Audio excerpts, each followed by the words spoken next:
നമസ്കാരം. താജ് ബാങ്കോടാണ്. എല്ലാവർക്കും സുഖമെന്ന് വിചാരിക്കും. സൂപ്പർ സ്പെഷ്യാലിറ്റി ഹോസ്പിറ്റൽ ഏറ്റവും കൂടുതലുള്ളത് മലബാറിലാണ് എന്ന് പറഞ്ഞിട്ട് ഒരുപാട് ആൾക്കാർ അഭിമാനം കൊണ്ട് നടക്കുന്നതായിട്ട് നമ്മൾ സോഷ്യൽ മീഡിയയിൽ ഇപ്പോൾ കാണുന്നുണ്ട്. മലപ്പുറം, കോഴിക്കോട്, കണ്ണൂർ, കാസർഗോഡ് ഈ ഭാഗങ്ങളിലാണ് ഏറ്റവും വലിയ വലിയ ഹോസ്പിറ്റലുള്ളത്, ഏറ്റവും കൂടുതൽ ഹോസ്പിറ്റലുകൾ ഉള്ളത് എന്നൊക്കെയാണ് അവർ പറയുന്നത്. അതിനെപ്പറ്റിയുള്ള കണക്ക് നമുക്കറിയില്ല. പക്ഷെ എന്നാലും ഒരു പരിധി വരെ ഏറ്റവും കൂടുതൽ വലിയ വലിയ ഹോസ്പിറ്റലുള്ളത് മലബാർ മേഖലയിലാണ് എന്നാണ് ഞാൻ വിചാരിക്കുന്നത്. അതിന് നമ്മൾ അഭിമാനം കൊള്ളല്ല വേണ്ടത്, നമ്മൾ അതിന് ലജ്ജിച്ച് തല താഴ്ത്തുകയാണ് വേണ്ടത്. ഏറ്റവും കൂടുതൽ ഹോസ്പിറ്റൽ ഒരു മേഖലയിലേക്ക് വരുന്നു എന്നുണ്ടെങ്കിൽ അതിന്റെ അർത്ഥം എന്താണ്?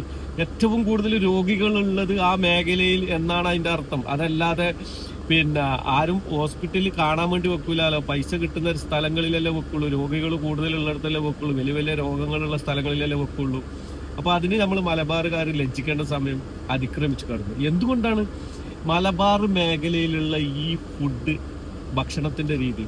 നിങ്ങളൊന്ന് നെഞ്ചത്ത് കൈവച്ചിട്ട് ഒന്ന് ആലോചിച്ച് നോക്കിയോ. ഇന്ന് നമ്മളെ നാട്ടിൽ മലബാർ മേഖലയിൽ ഒരു 90% ആൾക്കാരും രാത്രി ഭക്ഷണം പുറത്തുനിന്നല്ലേ കഴിക്കല്. ഒന്ന് നിങ്ങളൊന്ന് ആലോചിച്ചേക്കാം.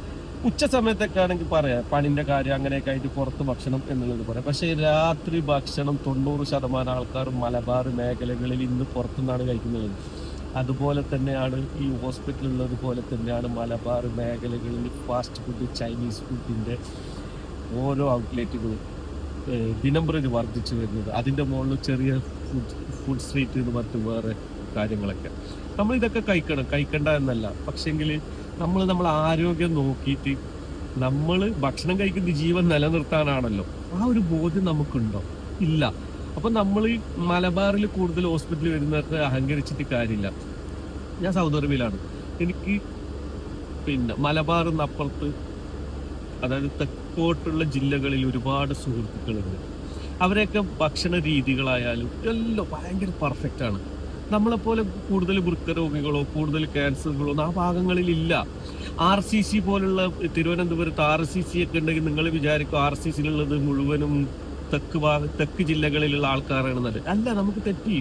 അവിടെ പോയി കഴിഞ്ഞാൽ 70-80% മലബാർ മേഖലയിലുള്ള ആൾക്കാരാണ് അവിടെ ചികിത്സ തേടുന്നുള്ളത്.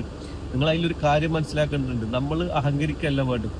നമ്മൾ ഭക്ഷണം കഴിക്കുമ്പോൾ അതിനൊരു എന്താ പറയാ, അതുകൊണ്ട് ഭക്ഷണ രീതിയിൽ മാറ്റം വരുത്തിയാൽ തന്നെ നമ്മളുടെ ആരോഗ്യം നമുക്ക് സംരക്ഷിക്കാൻ പറ്റും എന്നുള്ളതിൽ യാതൊരു സംശയവുമില്ല. അതല്ലാതെ ഒരുപാട് വലിയ ഹോസ്പിറ്റല് നാട്ടിൽ വന്നതിനെ കൊണ്ട് അഭിമാനിച്ചതിനെ കൊണ്ട് കാര്യമില്ല.